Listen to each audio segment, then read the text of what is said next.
Have you been wondering where's the beef? Well, on our podcast, Throwback Trivia Takedown, you might just find that out, as well as some other things about the 70s, 80s, and 90s. We're a nostalgic-based trivia show that pits two challengers head-to-head in a duel of the decades, with categories ranging from movies, TV, and music, to slang, food, and fashion. You're sure to get the best in retro-themed trivia.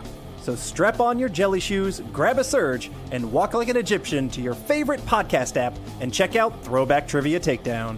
I heard even Mikey likes it.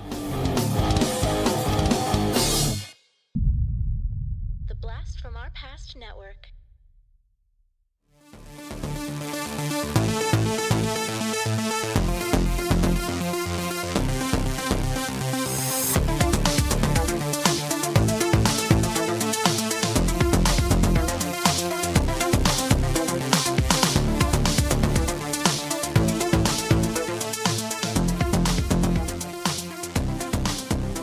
Hello and welcome back to Action. I am your host, one of your hosts, Dustin, and I am joined, as always, by James. Hell yeah. And we are part of the BFOP network. We are the podcast that watches all the action movies. We put them on a great big list. We're ranking these things as we go here. And it's getting to be a pretty big list at this point. I think we're in the 250s, somewhere in there. But if you want to hear those old episodes, got to go on Patreon now. First 200 episodes are on behind the paywall, as they say in this biz. Is this a biz? Yeah, pay up. That's what the kids are talking about. Anyway, That's what the kids refer to it as. the biz. The biz. The pod biz. That's what I've been hearing. Nobody listens to podcasts anymore. We're on the BFOP network. Make sure you check out the other shows on the channel. We got Podcasting After Dark, Return, Revenge, Resurrection. We got that new comic book one, Comics Underground. Is that what it's called? I think so, yeah. We got Talking Back. We got lots of great stuff on there, so make sure you check it out. We are going to be talking about 2006 is Crank in a moment or two here. But Crank it up. but before we get to that, we're going to do an 8-ball so that we can talk about the movie. No, but before we do that, we're going to do a little thing we always do, which is Seek or Destroy. Sink or swim. And James, you got to tell me, what have you been watching? All right, what's good? What's bad? I watched two flicks. I watched 310 to Yuma, the 2007, the Russell Crowe the one. remake one, yeah. I watched it because John watched it, and he said, I want you to watch it because I want to talk to you about the end. Okay. Now, I don't know if you remember. Yeah, I rewatched it a couple of years back. Okay. You say what you want to say. So overall, I liked it. It's not really a conventional Western, but I like it. I love Russell Crowe. Yeah, gotta love Crowe. I love his like second in command. Yeah, Ben Foster. He's always good. He's fucking awesome. Hell or High Water. Yeah, not a great movie, but Agree to disagree. But yeah, I quite enjoyed it. I mean, it's a little long. They could have cut some stuff, but I enjoyed it. And so the end is this whole thing leading up to what's his name? Fucking Christian Bale, Batman. He's got to get Russell Crowe onto the train, because once he gets on the train, in the bounty, yeah.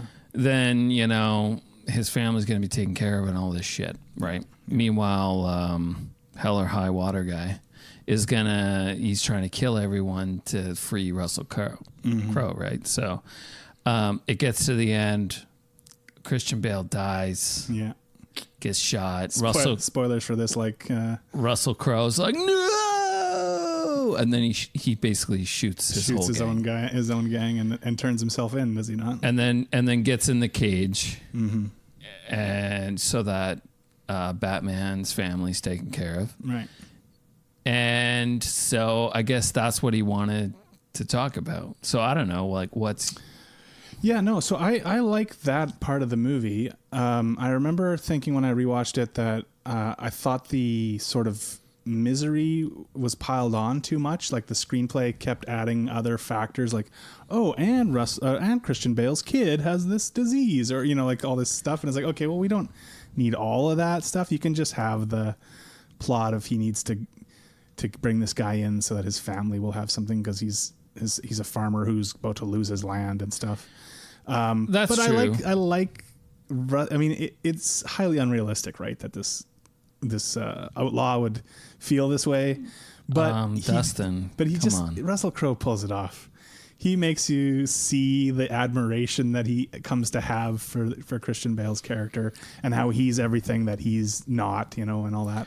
So I think overall it works for me. I don't love that movie like the way that it was really hyped when it came out. Like people fucking love it, and I still see it on like greatest westerns lists and stuff. And I don't think it's that. I think it's good. But I think it's good. Like I enjoyed it. I think it's good.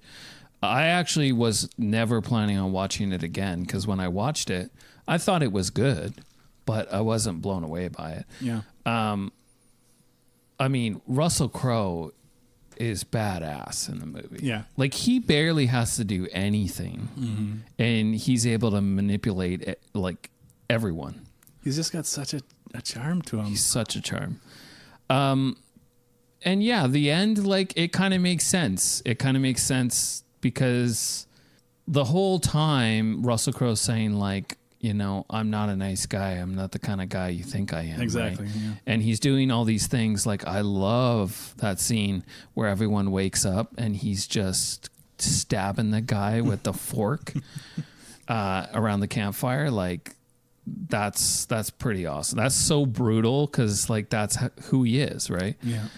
But he's also got some sort of code of honor in him of a kind, right? Well, you just like it all leads up to the end where he has that glimmer of like he's not all that bad. You still, but I mean, it's typical in a Western to sort of valorize the outlaw and like see them as this folk hero type of character, right? Like this guy's he's such a bad guy and he really doesn't care. He'll kill people, but you also have you can earn his respect. Yeah, but you also have the pinks, the one. Yeah, and they're scumbags. They're scumbags too. Yeah. They're pieces of shit, right? So, and of course you got to have that end where he whistles for his horse, right? It gives you the idea that he's gonna get away. He's still gonna get away. Yeah. So I enjoyed it. Yeah, for what it is. I don't know if it deserves a revisit. I'm kind of glad I watched it because I did enjoy it. Yeah, me too. Because I remember I didn't love it either when I first saw it, and then I was kind of a little bit negative on it just because everyone else was so positive about it, and I was like, okay, calm down. But when I rewatched it, I was like, yeah, it's good. It's a good movie. It's I don't think it's an all timer, but it's good. Yeah, and then I watched a little movie called Air. Air. Oh, is that the Nike thing? I didn't see it. I still haven't when it came out. Oh, I thought you seen it. No, I never did. I really liked it. Was it good? Yeah. I was looking at it on Prime the other day and I was like, should I watch this? Yeah, I was scrolling through and be like, oh man, what should I watch? And I remember John saying like he fucking loved it. So I was just like, okay, well, I'll watch it. And it is so 80s. Yeah. Like, yeah, I love how they put it all together. I love the story of it all, whether it's real or not, how it actually went down. But it, I really liked it. I think you're really going to like it. Okay, I should watch it. You should watch it. Yeah, I was just, scrolling through stuff and saw it again. I was like, oh yeah, I totally forgot about this movie. Probably should check it out at some point. Well, yeah, that's good to hear. Yeah, so I highly recommend that movie. So that's a Seek. That's a Seek. Nice. And that's about it. I mean, I've been watching Percy Jackson and the Olympians with my oldest. Nice. She's liking that, and then still watching a series of unfortunate events. You're working your way through that. I'm starting to get to like, okay, I'm kind of like, I'm done. Like, I get it. Everywhere they go, Count Olaf is a new character. Like, right. I get it. I get the appeal and I understand, but it's like, might not be for you. I'm just like, okay, I got another season and a half to get through. Right. The halfway point. Yeah. So right on. All right. Well, let's see. I watched New Japan Pro Wrestling had their WrestleMania that they do every year, which is Wrestle Kingdom. Nice. I checked that out. Had really good matches almost across the board on it. One I would encourage you to check out if you get a chance, James, is Shingo Takagi versus Tama Tonga. It is a hard-hitting match, just full throttle. Never stop. Two big guys beating the shit out of each other. Great match. Danielson had a rematch with Okada on there. That was really good too. Bunch of good matches, but so check it out, wrestling fans. I really need to start getting back into things, especially since we're going to be going. Yeah, we're going to be going to Collision in May. That's going to be exciting. Yeah. AEW. But yeah, movie-wise, let's see. I went and I rewatched a movie I hadn't seen in many years called Necessary Roughness. I saw that you watched it. The football movie. Honestly, and I was looking for it. Like I was trying to find where I could watch it. I couldn't find it on any of the I streaming. recorded it off of cable. Oh man, because I wanted to watch it It's so dumb. Have you seen it before? I've never seen it. Did you ever see The Replacements with Keanu Reeves? Oh yeah. Okay, so that movie is basically just this movie. They just like remade it and like almost exact same movie. It's a bunch, I like The Replacements. It's like the misfit sports team. You get a bunch of losers together, try to win. It's got a great cast. Scott Bakula is the too old to be in college quarterback. Right. You got Sinbad is a professor that joins the team. He's one of the teachers and he joins the football team. I like Sinbad. He's so good in this. He's so fun. You got Robert Loggia and Hector Elizondo are the coaches. They're perfect. Rob Schneider is the only annoying part of this movie. He's the play-by-play guy. Right. And he's just doing his bit from SNL back in the day. Fumble-aya. All this shit. Right.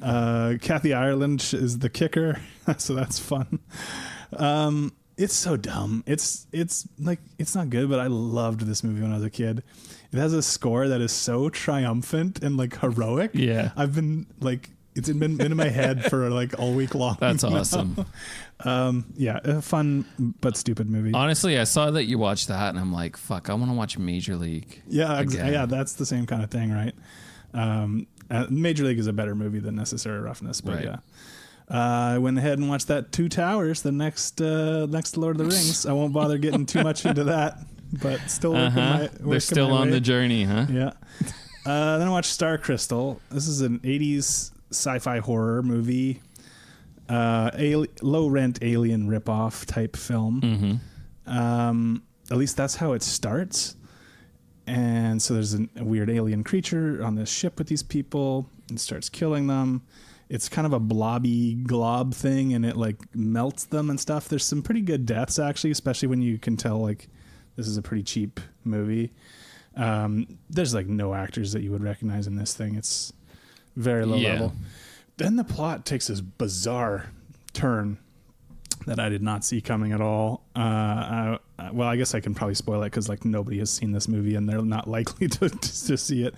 It goes into like a bizarre, like the alien starts reading about human history and it like reads verses from the Bible.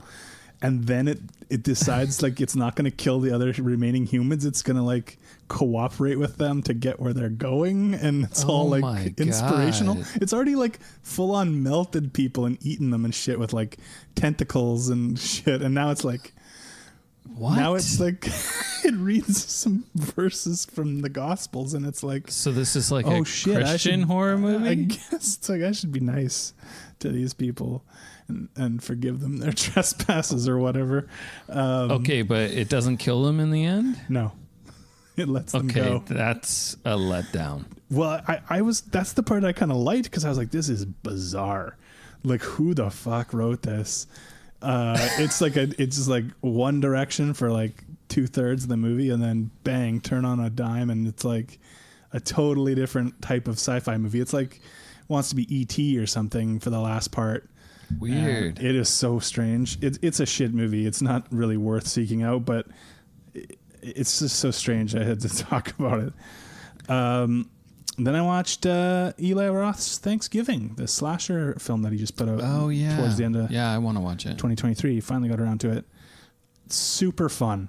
Really, one of the best slashers I've seen in quite a while. Nice for newer ones. It's got great kills in it, full of great kills. I can't wait to watch it. It's funny. Yeah, I've never really been a fan of him, but this movie, he nailed it. The only thing that didn't really work for me was like the reveal of who the killer is. Right. But other than that, I had a really fun time watching it. I think you would really enjoy it. Nice. Yeah, great gore horror shit going on in that movie. That's wicked. I can't wait to watch it. And so finally the promise is fulfilled from the fake trailer that he made for the Grindhouse movie all those years ago. Yeah. It doesn't really resemble that trailer, but there are a couple of things from the trailer that are in the movie still. So, yeah, he really is good at making characters that you cannot wait to see die. Nice. But yeah, so definitely seek that out if you haven't seen it yet. And that, I think that's about it for me. Cool. Oh, wait. One more. Sorry. I watched Night Moves from 1975 with Gene Hackman. Night Moves. Yeah, he's a PI in this. He's hired to find this young girl that's taken off like a teenager, played by Melanie Griffith, super young in this. And it seems a very straightforward kind of case, you know. He's able to find her and bring her back home, but then other stuff happens and he finds out there's all this other weird shit going on. I really liked it. I actually just finished watching it before you got here, not too long before you got here, and really good. 70s detective movie. So nice. Cool. Yeah. All right. So let's get into the main event here. Oh my God. Let's hear a trailer if we got one. My name is Chev Chelios, and today is the day that I die. But I'm getting a little ahead of myself. I've been poisoned with some kind of Chinese synthetic. You gotta do something for me, Doc. They gave you the Beijing cocktail. It's cutting off your adrenaline. If you stop, you die. Now, I've got 1 hour to settle the score. Say goodbye to my girl, and go out with a little style. All I have to do is stay alive long enough to make it happen. Juice me. Clear? Where's Baron? I don't know where he is. You're so stressed out. What's the matter? I need to tell you something. I'm a professional hitman. If you're gonna break up with me, at least you can tell me the truth. Wait! Now, come on.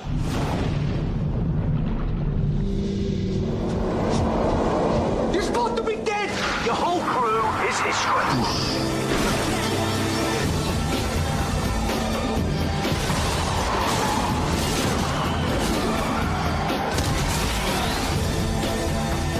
The unidentified man behind today's mayhem is making his last stand.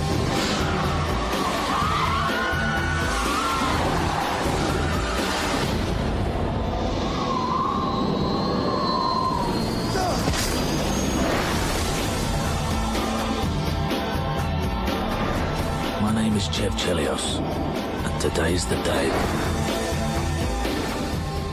All right, so 2006's Crank, directed by Brian Taylor and Mark Neveldine. Neveldine and Taylor, that was the combo back then. This is a movie that... let me read the synopsis. Professional assassin Chev Chelios learns his rival has injected him with a poison that will kill him if his heart rate drops. That's all you need to know. I am assuming you have seen this movie before, James. Yes, I have. And I had too, but it had been a little while. I think I watched it when it came out. Yeah. So I totally forgot it, other than I remember there's a scene. Well, I didn't know if it was this one or the next one where he fucks Sequel. his girlfriend. I think he does it in both movies, but yeah. Of course he does. I started watching it with my kids around, and the beginning part, it looks like a first person, right? Yeah. And so, like, are you playing a video game? Right. I'm like, no, this is this is only the most jacked up movie you'll ever fucking see. Here, do a bump, and we'll watch this. Yeah, buckle up. Yeah. So it's been a while since I watched this. I remember when I first came out, I was like, yeah, it's all right. But then the second time I watched it, something clicked for me, and I was like, oh, this is actually this is an exploitation movie in 2006, and you remember a lot around this time. There was a lot of people trying to kind of make these grindhouse type movies, but digitally, so it doesn't really look right. And it doesn't really look right in this movie either. But this movie is just so fucking insane that I think it works, when a lot of those didn't necessarily. There were some fun stuff that came out, like Hobo with a Shotgun and some of that kind of stuff around this time. But there was a lot of I've never seen that. attempts, at being a grindhouse type movie. I think this one nails it because it's fucking bizarre. It's crude and ridiculous. This movie is so fucking bonkers. Like, it really is. So I'm watching it, and like I said before we started recording, I'm I don't know whether I hate this movie or fucking love this movie, because it's not my style at all. Yeah, like I get the it. music, how it's shot. There's a bro-ish sort of like tone to some of it. Yeah. The whole time I'm like, okay, he's gonna. I'm just like laughing to myself. He's gonna do this now. Like, okay, sure. What I like about it, I think, is like, I get what you're saying. Like, I think that was the feeling I had the first time I watched it. I was like, there's some sort of stuff in it that kind of puts me off tone wise, but I think why it works for me is just that they have no restraint. Like, they just do whatever in this movie. Zero restraint. And this is a movie that came out in the movie theaters and was reasonably successful enough to like have a sequel. And can you imagine in this market now, if someone trying to get this greenlit, being like, yeah, so we're going to have this guy, our protagonist, he gets blowjobs during a car chase. He fucks his girlfriend in public in front of a bunch of Asian tourists. He's going to do cocaine off the floor of a bathroom and say that it's medicinal, like all this shit.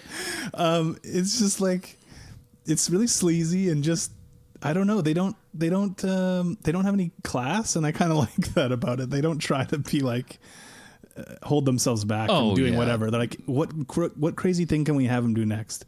Okay, let's do it. Like, they have zero class. Yeah. Like it's not even a question. And yeah, they're like, hey, what should we do next? Oh, why doesn't he fuck his girlfriend in Chinatown? Yeah. Okay, we're going to do that. I love it. While people are cheering. I love it. You. Let's do another line. Let's do it. Yeah, I don't know. There's just a fun, ridiculous energy to it. And part of it is the way that it's shot, because it's got, it looks like shit, but it's shot with like... It really does look like shit. Yeah, it's shot with like digital cameras, especially now when you're watching it in like 1080 or whatever, or even higher quality. It just doesn't look right. But it kind of adds to the charm in a way, because it's already like a sleazy, stupid, trashy movie. I'm actually okay that it looks like shit, because it's a shit movie. It works in this movie. It's honestly like, it's like discovering a really shitty movie, but it's like so shitty that it's good.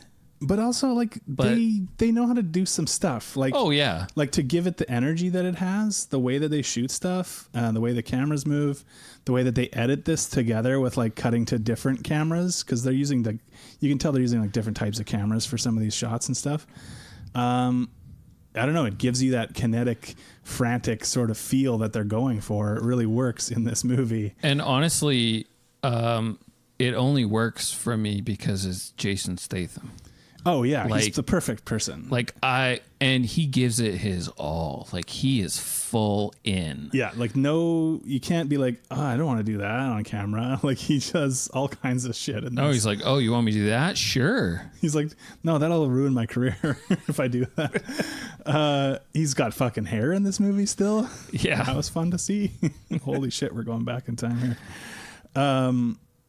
Amy Smart as his girlfriend is really fun. Is just like this ditzy, weird girl. She doesn't even know what the hell's going on half the time. And then like the guys that play the villains, I think, are a lot of fun in this. The guy who's like fucking with him, Jose Pablo Cantillo, plays Ricky Verona.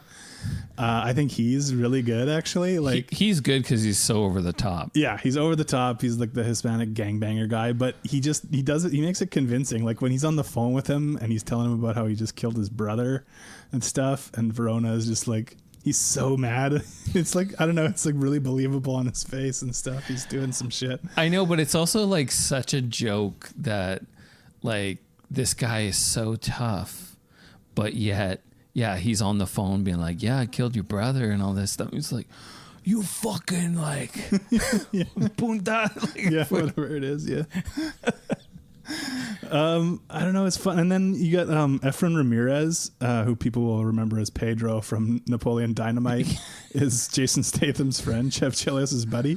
Love this character. A very weird character, but I'm like, yeah, it makes sense. He has to have this sidekick that does errands for him. Yeah. Right. And he's like, I don't know, he's like a trans character or something to that effect. Yeah. I'm not sure exactly, but like they don't make anything of that. It just is what it is. Like, it is what it is. There's like that funny scene where Statham calls him and is like, oh, what were you doing last night? And it, like he flashes to this like night in the club and stuff.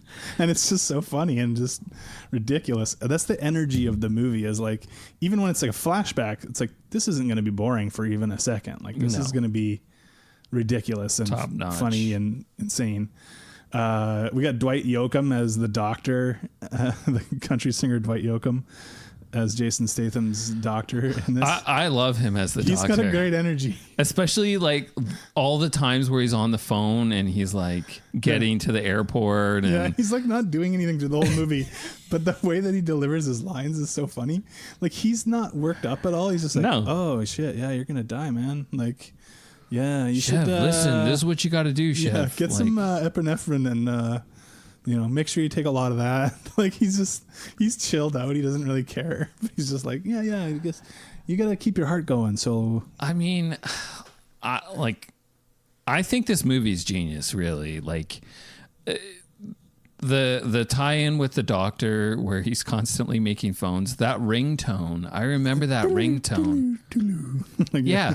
Like that was so unique. I didn't hear that ringtone before then. Yeah. And when I hear it, I think of this movie. Yeah, for sure. But just him like doing whatever, going to the hospital and then, oh man, so much good shit. Actually. And then it's like, why did he changed into he's got the smock, like a gown or he's whatever, got like the hospital smock with his ass like so hanging out. You get all these ass shots, and he's then like running and jumping over stuff, and you're seeing his ass. He gets on a motorcycle with his bare ass and stuff. And I love like every moment he's trying to come up with new ways to like elevate his heart rate. Because so if we weren't clear and you haven't seen Crank, he's been injected with some kind of drug that's going to like shut down his heart, and so he has to keep doing things that keep his adrenaline going in order to stay alive. Yeah. There's just like, even when he's on the motorcycle, it's like, okay, I'm getting bored now, so he has to like stand up on the motorcycle to like raise his heart rate, and then he crashes into that coffee shop like patio, and just he'd be so like just screamed all over the sidewalk. Fucked up. And we got Glenn Howerton from It's Always Sunny is the nurse that he's like holding the gun up to in the and then hallway. Like boosts him. Yeah, give me a boost from the cardiac charger things. Oh man, it's so funny. Even when he's at the beginning, when he's like goes in to see that guy, that black gangster guy, and he's just like, give me something, give me anything, give me any drugs you got. And just like puts some stuff, and he's like, what, you're gonna do that here? He just like throws it on the floor all over the place and is like huffing it off the floor. And it's like not doing enough for him. So then he starts a fight with everyone. Yeah. He's like, this is shit. What are you saying? What are you saying about my drugs?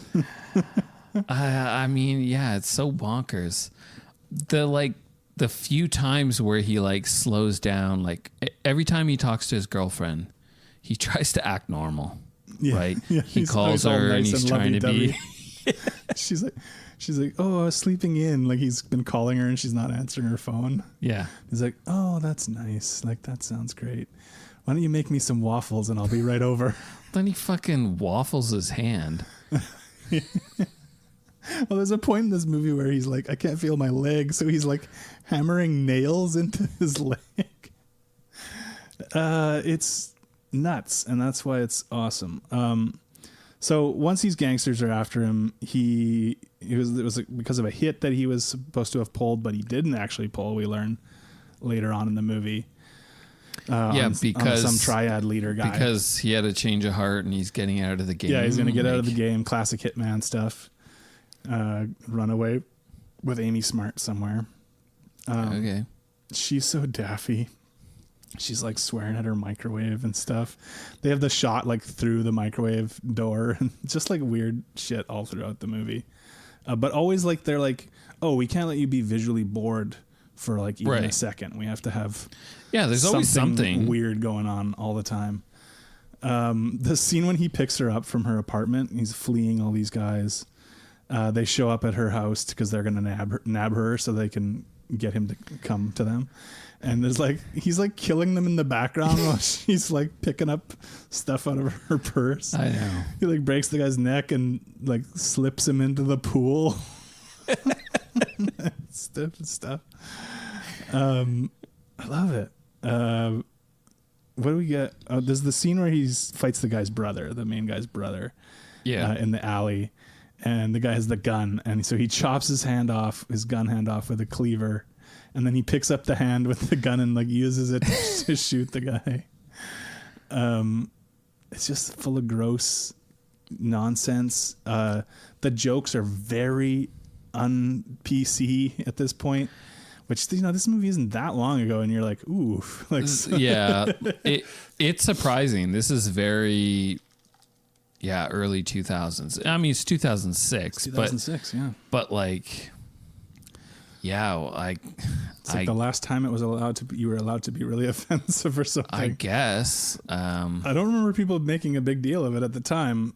I feel like if you aired, if you showed this movie now, there'd be a lot more like, whoa, because there's some pretty offensive jokes in the movie. He gets a cab ride at one point from a Middle Eastern man, and he's making him take him all over the place. I'm like thinking, why would this guy agree to drive him anywhere? He's like all strung out and sweaty and acting like bizarre.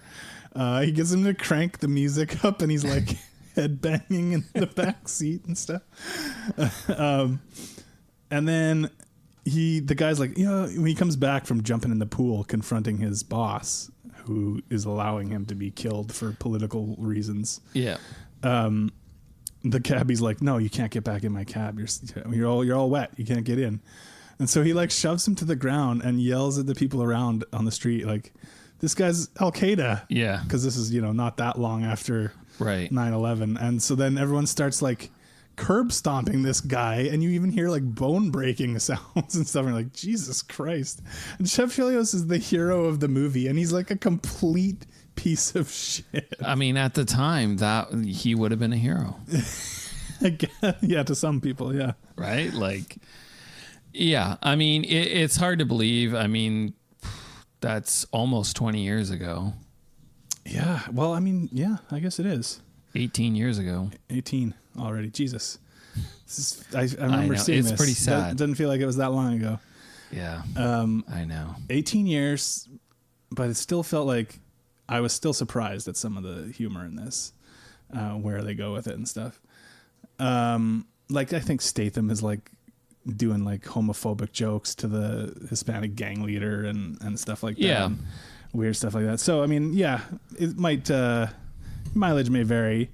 Didn't really bother me, because it was from the time of what it was. And also the fact that we're not supposed to think that Jason Statham is really a quote unquote good guy.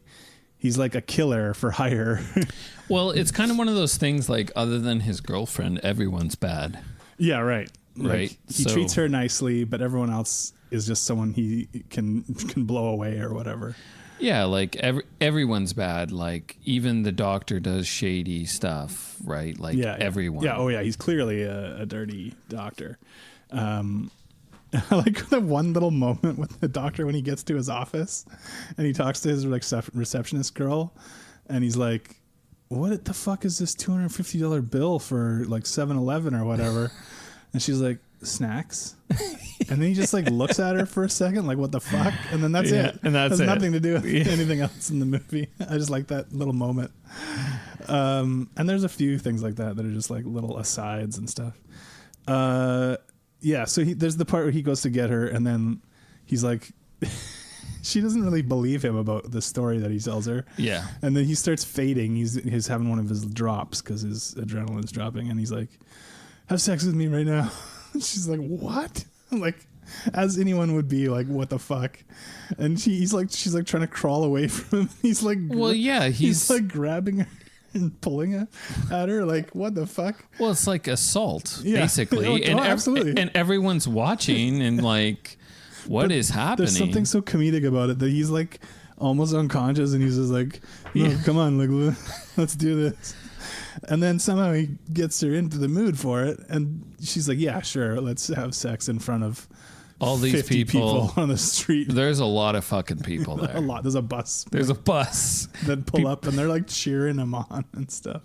There's a show like a little kid standing there. Yeah. Or something. I was like, holy shit. Neveldine and Taylor, man, these guys were fucking bonkers. Now, you've seen Crank 2, High Voltage or whatever? Yeah, I've seen High Voltage. Did you see Gamer with our man Jerry Butts that they did? That's also a really fucking nutty movie that I ended up liking when I finally saw it. That I wouldn't mind doing at some point either. But then they did the Ghost Rider sequel together, Spirit of Vengeance, I think it was called. Oh, okay. And I remember being so stoked. I was like, those guys that did the Crank movies are going to do this Ghost Rider movie. It's going to be nuts with Nicolas Cage. And then it just wasn't. It was just like a superhero movie with maybe a few little kind of quirky things in it. But and then they did Jonah Hex. Yeah, another, that was a DC superhero thing. They I've never seen that. They didn't direct that. I think they just wrote it or produced it or something. But yeah, and then I think my understanding is then after that they kind of have gone their separate ways, and they've directed a few things on their own. One of them directed a movie with Mel Gibson from a few years back. Well, from last year actually, Panama. Okay, the straight to streaming. Yeah, and then one of them directed Mom and Dad, which was also Nick Cage. That was kind of fun, where the parents wanted to kill their children all of a sudden everywhere. Right. Yeah, I never ended up seeing that. That wasn't bad. That had some fun shit in it. But yeah, they haven't really done much, and I kind of watched this, and I'm like, these guys were kind of genius in what they did here. Don't think they had a giant budget, but they managed to make this really fun, ridiculous movie. I love the scene where Chelios is on the phone, and we're not really seeing the background. He's driving. And he's like, well, where are you now? And he's like, I was driving through a mall. The cops are chasing me. And we pan out, and he's like driving right through the mall. Yeah, he's just annihilating everything. Crashes on the escalator. That was pretty stupid. But that's the whole movie is stupid. And the car is going up the escalator. Yeah, and it's going up. It's still carrying it. He's like running on top. And his doctor's telling him, oh, you got to do this. You got to do this. He's like, check. Okay, check. It's like, you're going to die, man. He's like, check. Yeah, I'm surprised these guys, they had a certain style, but you would think that they would be doing something else. I mean, maybe they don't want to. I don't know. But yeah, or I mean, they've done some recent things, but they don't have that same insanity to them. And I could see, like, yes, these movies are definitely not for everybody, these Crank things.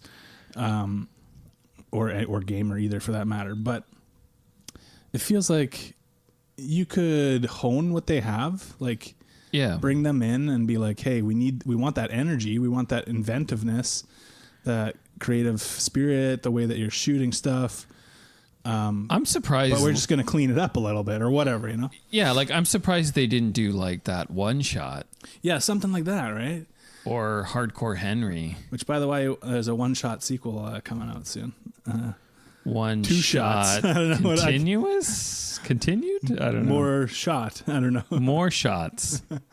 But yeah, it just seems like a waste. Like, this is a fun movie to me. It's super entertaining. Like I said, never gets boring. What else happens that we haven't talked about? I mean, I think it just gets to the point where they're going to meet, or he's going to go downtown to the penthouse or something. I don't. Yeah, well, he sets up like a meeting with the guys. First he goes to that warehouse where his girlfriend shows up, and she's like, oh, I needed to know that you were telling the truth. I actually really like that scene. Yeah. Because That's where you get his sidekick gets killed there. Yeah, he's like tied to that chair, and he uses him as a shield, which is awesome. That's great. Just blood everywhere. And they're just like, yeah. The guy that's talking to him was from Veronica Mars. There, the gang member, and he's just like, yeah, man, why don't you just go somewhere quiet and just die? Just die. He's like, does it say cunt on my forehead? And it like flashes and says cunt on there. Just stupid shit. Like, love it. Good shootout there. They get away. It's just, I mean, it's so silly, and like nobody can hit him, and he shoots the guy off the railing and tells his girlfriend, oh no, just hold on a sec, step back. And then the body drops there. Oh, another gun you can pick up and keep using that. Yeah. But then he sets up like he's going to come in. What's the deal? He's going to come into that penthouse and... he wants the antidote or something. Yeah, he's going to get the antidote, and he'll give the guy his brother's piece of jewelry that their grandpa gave them, or whatever the hell it is. Yeah. But of course it's all a setup. His boss is there. The guy that plays his boss does a really good job too of just being so smarmy and arrogant and stuff. I really didn't like the reveal of the guy he was supposed to assassinate. Oh yeah. I really didn't like that, because it's like the whole movie is like crazy. Feels like they added that later to try to give him a way out or something. Well, it's all crazy and stuff, but then you have all of a sudden those guys start shooting, but then you quickly cut and it's like, well, they're standing right behind. Yeah, no one saw them. And it's like, you couldn't fucking see these people. They were all focused people? on Chelios. You know what I mean? It's like on wrestling when they're doing a backstage interview and they're like, yeah, and we're going to kick so-and-so's ass. And then that person comes like flying in from off camera to beat them up. Right, and it's yeah. like, you would have seen them standing right there. Exactly.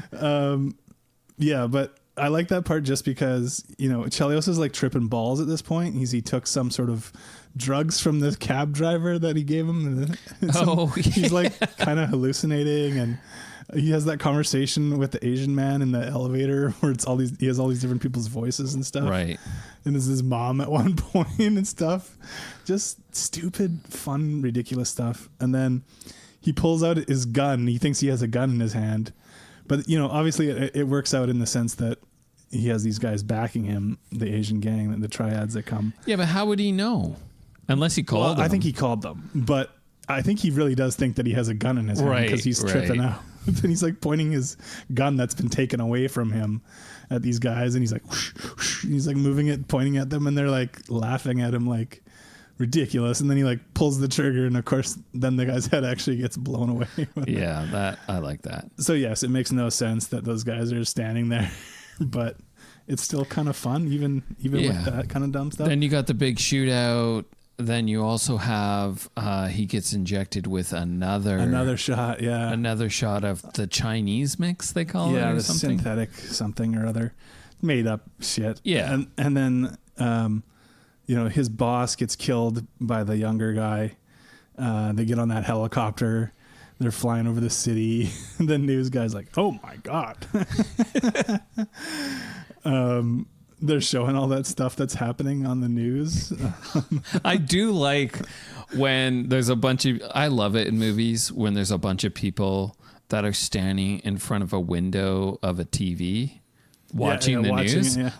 Because where the fuck does that ever happen? But I love that idea that happens.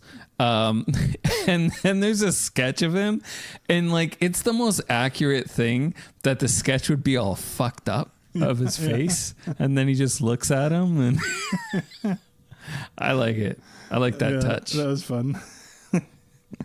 And then, so he's still fighting the guy. Although you think at this point, if they give him another shot of that synthetic shit, it would just like kill him instantly or something, because he's already got it in his system. I mean, he's so far gone now. Yeah, it like does the opposite. Is that how that works? Yeah, it's like two negatives make a positive, right? But still a super fun ending. Like he pulls the guy out of the helicopter. They're falling. He like chokes the guy. He like breaks that, you know, that whatever that front bone is in the throat. Yeah, he kills him in midair. And then it's a terrible green screen shot of him falling. and whatever. But it's like, whatever. This movie already looks cheap, so who cares? I honestly wish they had gone a little further where he killed him and then he flipped him around and rode on top of him. That would have been good. Yeah, like a surfboard. I'm almost surprised they didn't in this movie. Because it would have been like perfect. It would have been perfect. I do like the ending of him. He's falling. He phones the girlfriend, leaves a message, and then just smokes that fucking car and splats on the ground. And then, of course, somehow he comes back in the sequel. Of course. It's one of those movies like, well, no, you can't do a sequel. You fucking killed him at the end of that movie. And of course they're like, yeah, but it's Crank, so who gives a shit? I mean, I like this logic though. I'm okay with this type of logic. It's kind of like what we saw in Tiger Cage. I like the idea of like, who gives a fuck? Yeah. Well, like, yeah, sure, that was one story and this is a fucking other story. Who cares? Yeah, I think there's some weird thing. I think he just gets up off the ground at the beginning of the second one, if I remember right. All right. Like, is it supposed to have been there was so much adrenaline from falling from a helicopter that it like recharged him again or something? But still, there's no explanation how you could hit that fucking car, crush it in, and like bounce off. Yeah, and his body's fully intact. I don't think so. Fine. I mean, sometimes you hear those like bizarre stories of like someone fell out of a helicopter or a plane or whatever and like hit the ground and lived somehow. What? Yeah. I haven't heard these stories. Every once in a while you hear these things that happened, but pretty fucking... Fuck, I'm going to go down a deep rabbit hole later. You know, but it's like they have to land specifically like on a trampoline. Right, they hit every branch on the way down, pool. Right? Fucking into a pool. Oh shit, aim for the deep end.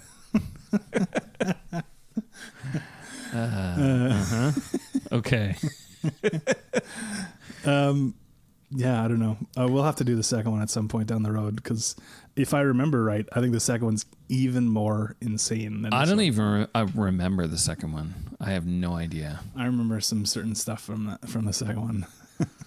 I just remembered something.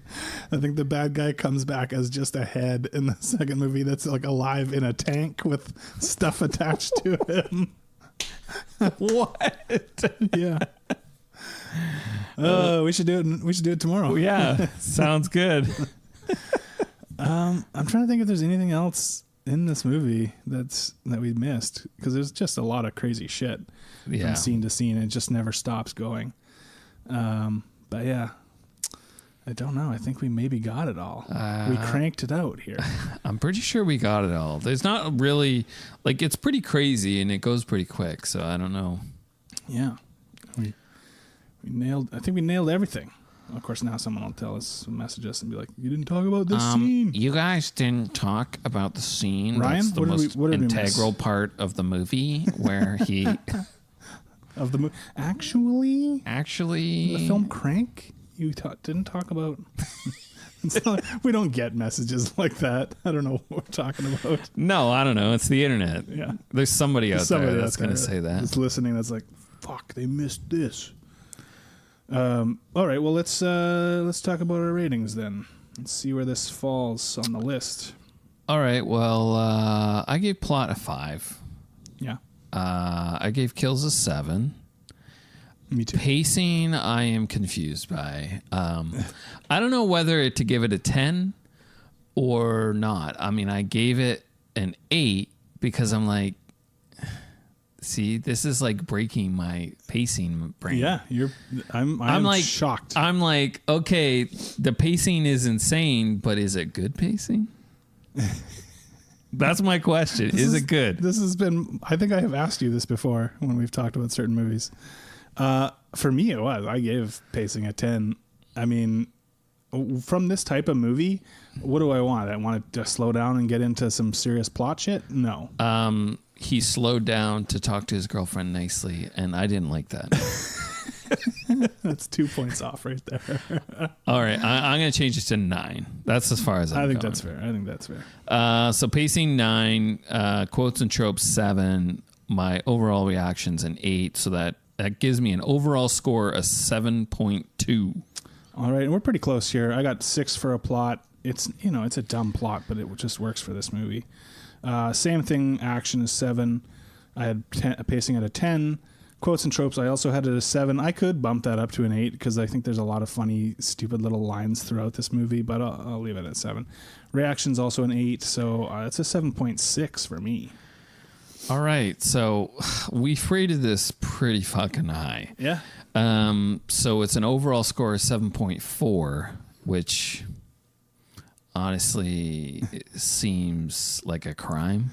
It seems like a crime because we were so hard on so many other movies before that, like much harder than we needed to be when we started this podcast. I just don't. I'm not okay with it. I'm the list evolves just like us as humans. James. No, I'm not okay with it. Actually, I think I need to change my rating now. Drop that My Chemical Romance.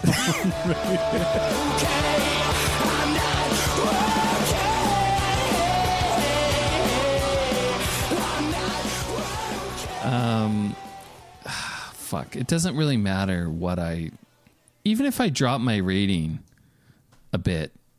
Yeah, what's it going to knock it down a smidge? Okay. You're going to change your ratings because you don't want it to be. No, okay, you'll find out, okay? Here, right. I'll tell you, okay? It's going to be offensive, I know, I can tell. It's going to be, it is a crime. It's literally the movie's a crime. The movie's kind of a crime. Okay, 7.4. It's tied at 41. 41. That's pretty high. With Prey. Prey, very good movie for very different reasons. Okay, 41 at Prey. Okay, but it is also it's 4 ahead of Commando. I mean, that is a shame. Are you fucking kidding me? Yes, but that's John's fault. Commando. Which we did twice to try to bump it up. John, I think, held us back on that. I mean... Yeah, I mean, Commando's straight 10s. Fuck yeah, it is. Yeah. Commando should be in the top 10. I'm not disagreeing. Commando. Yeah. I mean, the list is a monster. It's a beast that we can't control. Like, what the fuck? All right, so for me, it definitely goes behind Prey. Yeah, Prey is a much better movie. I think I'm probably just as entertained by this, but for totally different reasons. But Prey is definitely a better movie. So it goes ahead. Mm-hmm. So it's new number 42. It goes ahead of Assault on Precinct 13. Oof, ouch. Which is ahead of Predator. Oh, I mean, Assault on Precinct 13, straight banger. I mean, every time we do this and we see where stuff lands, we're like, what the fuck were we thinking about? What the fuck, man? Like, I'm ashamed of this. I'm ashamed to put this out in public and let them know that Crank is ahead of Predator and Commando. Crank. Well, sometimes you just need a dirty hit, James. Fucking Crank. To keep going. Dustin, Crank is ahead. There's some kind of gross poetic justice about it in a way. Yeah, maybe we should just wrap this podcast up. Let's call it a day. Fuck. All right. Well, thank you for joining us. If you want to help us out, support us, check us out on Patreon. We got all kinds of stuff on there. There's different tiers. You can join at low level. High level, you get to, choose movies for us to watch. There's merch on there. So check that out. That's also where our first 200 episodes are at now, which you can hear those if you join at the lowest level. And yeah, we'll be back next week. Thanks for listening, and we'll catch you later. Check us out on Instagram. Bye.